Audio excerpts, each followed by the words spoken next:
Hello မင်္ဂလာပါရှင်။ကျွန်မဒီနေ့ travel idioms တွေအကြောင်းကိုသင်ပေးပါမယ်။အဲ့တော့ idiom 10ခုရှိပါတယ်။အဲဒီ10ခုဘာတွေဖြစ်မလဲကြည့်ရအောင်။ပထမတစ်ခုက pack your bags pack your bags pack your bags အဓိပ္ပာယ်က to prepare for a trip ခရီးသွားမယ်ခရီးတို့တွေသွားမယ်ဒါမှမဟုတ်ရင်လည်းခရီးတစ်ခုခုသွားမယ်ပေါ့နော်အဲ့အတွက်ကိုပြင်ဆင်တဲ့အဓိပ္ပာယ်ပါပဲအဲ့တော့ getting ready to travel အဲ့တော့ဒီခရီးသွားတဲ့အခါမှာအစဉ်သင့်ဖြစ်အောင်ပြင်နေတဲ့အခါမှာသုံးပါတယ်အဲ့တော့ dialogue ဆိုရင် dialogue မှာဘယ်လိုပြောမလဲဆိုရင် are you going on holiday next week yes I need to pack my bags tonight ဆိုတော့ဒီမှာ pack my bags tonight sorry and I need to prepare for a trip tonight လို့မပြောဘဲနဲ့ I need to pack my bags tonight လို့ပြောလို့ရပါတယ်နောက်တစ်ခုက off the beaten track off the beaten track အဲ့တော့အဓိပ္ပာယ်က in a remote or less known place အဲ့တော့အရန်ဝေးတဲ့ဝေးလံခေါင်ဖျားတဲ့ဝေးလံခေါင်ဖျားဒေသဖြစ်ဖြစ်ဒါမှမဟုတ်ရှင်လူတွေအသိနည်းတဲ့နေရာပဲဖြစ်ဖြစ်အဲ့ဒီနေရာမှာရှိနေတယ်လို့ပြောတာဖြစ်ပါတယ်များသောအားဖြင့်unusual or less touristy destinations အဲ့တော့ tourist တွေခီးသွားကဘာလက်ခီးသွားတွေပေါ့နော်သူတို့တွေသွားနေကြနေရာမျိုးမဟုတ်တဲ့နေရာမျိုးကိုအဲ့ဒီမှာရှိနေတဲ့တစ်ခုခုပေါ့နော်အဲ့ဒါကို off the beaten track လို့ခေါ်ပါတယ်အဲ့တော့ where did you go in Spain စပိန်မှာစပိန်ကိုရောက်တဲ့အခါဘယ်ကိုသွားလဲ we stay in a small village off the beaten track အဲ့တော့ beaten ဆိုတာကရိုက်ထားတဲ့အဓိပ္ပာယ်ဘယ်လိုဖိနှိပ်ထားတဲ့အဓိပ္ပာယ်ပေါ့နော် track ဆိုတာကလမ်းကြောင်းအဲ့တော့လမ်းကြောင်းရှိပြီးသားကိုသွားတာမျိုးမဟုတ်ဘဲနဲ့လမ်းကြောင်းရဲ့အပြင်ကိုရောက်သွားတယ်ဆိုတော့သွားနေကြမဟုတ်တဲ့နေရာမျိုးနေနေကြမဟုတ်တဲ့နေရာမျိုးလမ်းလူသွားလူလာမများတဲ့နေရာမျိုးပြောတာဖြစ်ပါတယ်အဲ့တော့ we stay in a small village off the beaten track အဲ့တော့အဲ့ဒီ small village မှာရွာငယ်လေးမှာလူလာနေကြမဟုတ်ဘူးပေါ့နော်လူအများကြီးလာနေကြမဟုတ်ဘူးအဲ့ဒီမှာနေခဲ့တယ်လို့ပြောတာဖြစ်ပါတယ်နောက်တစ်ခုက travel light travel light travel light အဲ့တော့ဒီအဓိပ္ပာယ်ကတော့အရေးကြီးတဲ့ to take only essential items အရေးကြီးတဲ့ပစ္စည်းတွေကိုပဲတည်တယ်အရေးသိမ့်မကြီးတဲ့ပစ္စည်းတွေကိုမတည်တော့ဘူးပေါ့နော်အဲ့တော့to take only essential items when traveling ကိုကခီးသွားတဲ့အခါမှာအရေးကြီးတဲ့ပစ္စည်းလေးတွေကိုပဲတည်သွားတယ်used for packing efficiently အဲ့တော့ဒီဟာကဒီပစ္စည်းအထုပ်ပိုးတွေထုတ်တဲ့အခါမှာလွယ်ကူကူထုတ်လို့ရအောင်လို့ပြီးလို့ရှိရင်အချိန်မကုန်ပေါ့နော်ပြီးတော့တည်ရလဲလွယ်တယ်အဲ့လိုဖြစ်အောင်လို့သုံးထားဖြစ်ပါတယ် dialogue ကတော့ how many bags are you taking just one I like to travel light အဲ့တော့အဲ့ဒီဘယ်နဲ့အဲ့တည်မှာလဲတစ်ခုပဲတည်မယ်ခရီးသွားတာပို့ပို့ပါပါသွားခြင်းနေပေါ့နော်အဲ့တော့ travel light ဆိုတာခရီးကိုပို့ပို့ပါပါသွားတာမျိုးဖြစ်ပါတယ်နောက်တစ်ခုက live out of a suitcase live out of the suitcase အဓိပ္ပာယ်က to travel often and carry only essentials ခဏခဏခရီးသွားရတယ်အဲ့မှာလုံးဝအရေးကြီးတဲ့အရာလေးတွေပဲပစ္စည်းလေးတွေပဲတည်သွားတယ်ပေါ့နော်အဲ့တော့ဘယ်နေရာမှာသုံးလဲဆိုရင် used for people who are constantly on trips အထူးသဖြင့်လေယာဉ်မယ်တွေပြီးလို့ရှိရင်နိုင်ငံတကာကိုလှည့်ပြီးတော့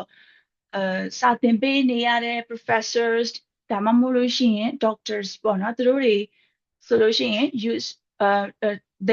they travel often and carry only essential things အဲဒါကြောင့် live out of a suitcase ဒီ suitcase ပေါ့နော်ဒီခရီးဆောင်အိတ်ကလေးနဲ့ပဲနေရဆိုတဲ့အဓိပ္ပာယ်ရပါတယ်အဲ့တော့တခြားလိုရင်တော့အပြင်မှာဝယ်မှာပေါ့နော်ဒါပေမဲ့တကယ်တည်သွားတယ်ဆိုရင်တော့ suitcase လေးနဲ့ပဲတည်သွားပြီးတော့နိုင်ငံတကာဒါမှမဟုတ်လို့ရှိရင်လည်းအရက် data တွေအမျိုးမျိုးဒီသွားတယ်နော်အဲ့တော့ how's life for you lately busy I've been living out of a suitcase for months အဲ့တော့မင်းရဲ့မင်းအခြေအနေကဘယ်လိုလဲပေါ့နော်နောက်ပိုင်းမှာအခြေအနေဘယ်လိုလဲဆိုအရင်အလုပ်များတယ်လားတွေတော်တော်ကြာအောင်ဒီခီးဆောင်အိတ်ထဲကနေပဲထုတ်ပြီးတော့သုံးနေရတယ်ပေါ့နော်ကိုယ့်ရဲ့အိမ်ကဘီရိုတို့ဘာတို့မှာထုတ်သုံးရတာမျိုးမဟုတ်ပဲခီးဆောင်အိတ်ထဲကပဲထုတ်သုံးနေရတာမျိုးကို I've been living out of a suitcase for months ပေါ့နော်အဲ့တော့ live out of a suitcase ဖြစ်ပါတယ်နောက်တစ်ခုကကျတော့ go off the grid go off the grid go off the grid အဓိပ္ပာယ်က to go somewhere remote without contact with modern technology အဲ့တော့ तू ကဘယ်လိုမျိုးလဲဆိုလို့ရှိရင်ဒီခေတ်မီ technology ပေါ့နော်နည်းပညာတွေနဲ့ဝေးတဲ့တနေရာရာကိုသွားတာမျိုးပေါ့နော်တနေရာကိုသွားတယ်to the used for traveling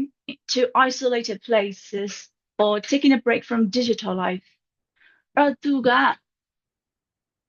အရန်ဝေးလံခေါင်ဖျား data မျိုးကိုသွားတယ်ပြီးလို့ရှိရင်အဲ့မှာ modern technology မရှိဘူးပေါ့နော်ဒီခေတ်မီနည်းပညာတွေမရှိတာမျိုးဒါမှမဟုတ်လို့ရှိရင်လည်းနည်းတာမျိုးဥပမာလျှက်စစ်တအားမရောက်တဲ့နေရာမျိုးပြီးတော့ fiber cable မရောက်တဲ့နေရာမျိုးinternet ပေါ့နော် internet connection မရောက်တဲ့နေရာမျိုးတွေအဲ့ဒီခါမှာphone network လည်းမရှိတဲ့နေရာမျိုးပေါ့နော်အဲ့တော့ digital life ဟိုမရှိဘဲနဲ့အဲ့မှာခဏအနားယူနေရတယ် break ယူရတယ်ဆိုတဲ့ပုံစံမျိုးဖြစ်ပါတယ်အဲ့တော့ go off the grid ဆိုတာကtechnology မပါဘဲနဲ့အရန်ခေတ်မီ technology မပါဘဲနဲ့ပေါ့နော်အဝေးတနေရာကိုသွားရဲဆိုတဲ့အဓိပ္ပာယ်ဖြစ်ပါတယ် dialogue ကတော့ how was your holiday in the mountains amazing I went off the grid for a week no phones no internet အဲ့တော့မင်းဒီတောင်ပေါ်မှာပေါ့နော်အားလည်းရဲ့ခရီးထွက်လိုက်တာဘယ်လိုလဲပေါ့ဘယ်လိုမျိုးအဆင်ပြေလားပါလားပေါ့နော်အဲ့ချိန်မှာအရန်မိုက်တယ်အရန်ကောင်းတယ် I went off the grid for a week ဒီခေတ်မီနည်းပညာတွေမပါဘဲနဲ့တပတ်နေခဲ့တယ်ပေါ့နော်no phones no internet ဖုန်းလည်းမသုံး internet လည်း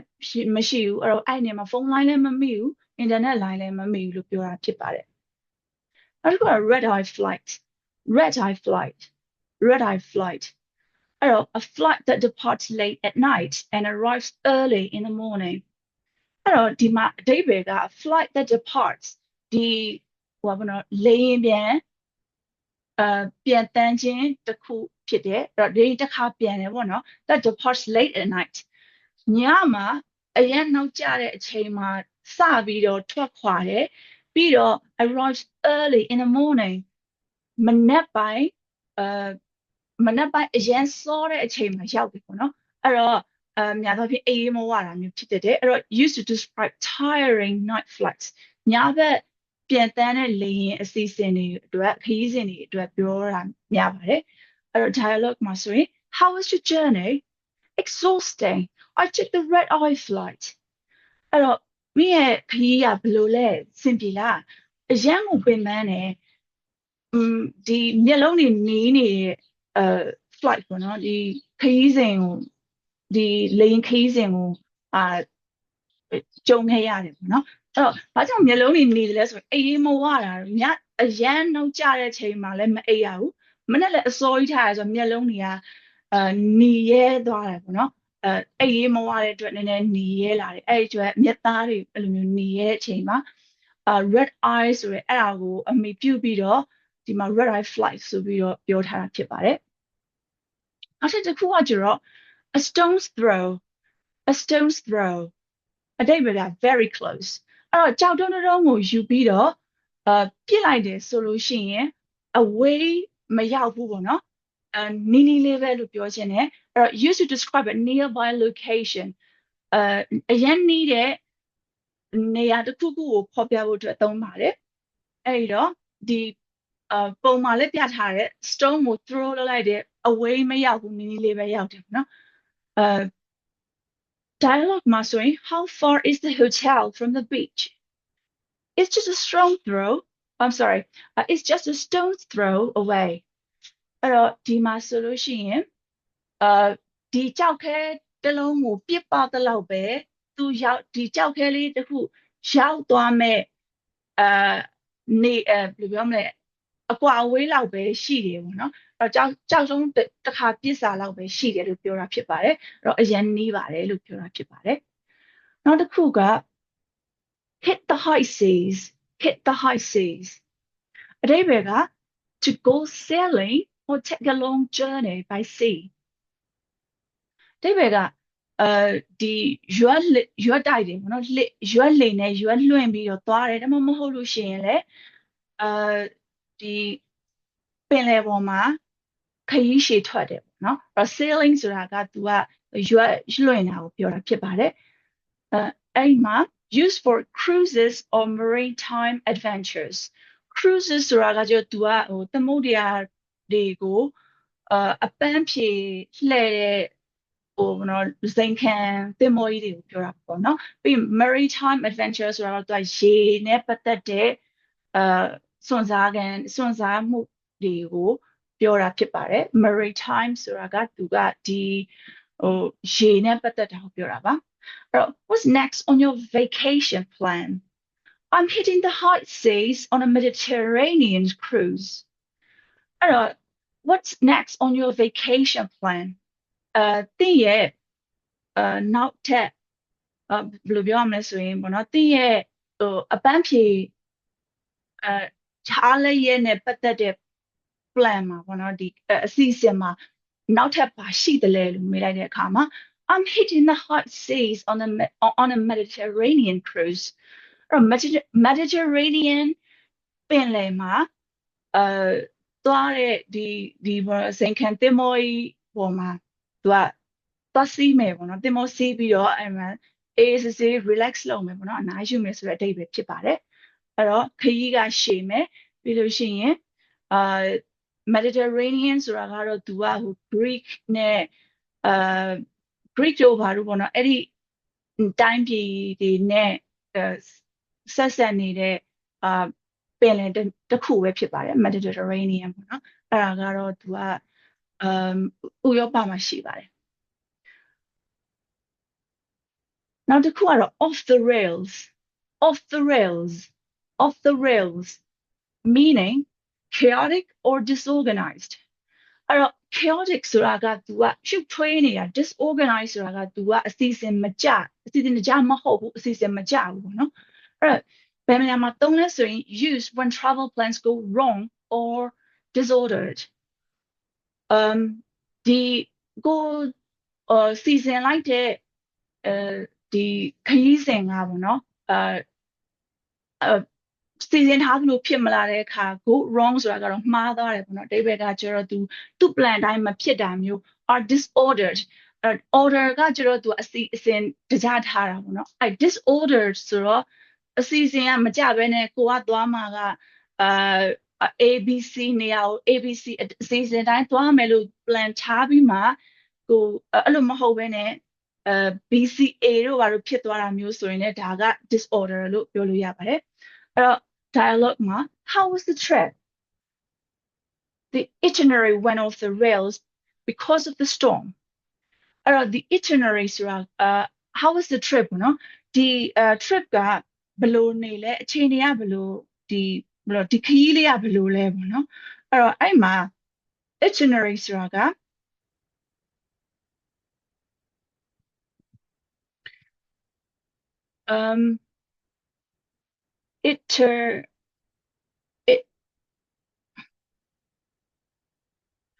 itinerary ဆိုတာကကျတော့သူက plan ကိုပြောတာဖြစ်ပါတယ်အဲ့တော့ဒီဘာပေါ့နော်ဒီခရီးစဉ်မှာဘယ်လို plan ကဖြစ်လဲပေါ့နော် the itinerary went off itinerary oh I'm sorry itinerary went off the rails because of the storm အဲ့တော့သူသွားမဲ့ခရီးစဉ်အစီအစဉ်ကြီးကလုံးဝ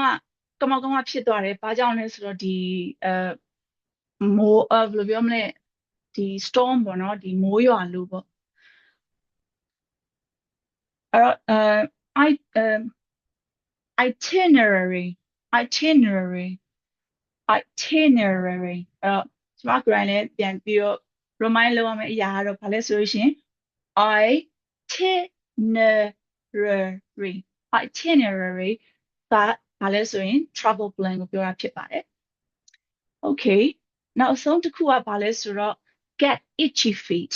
get itchy feet get itchy feet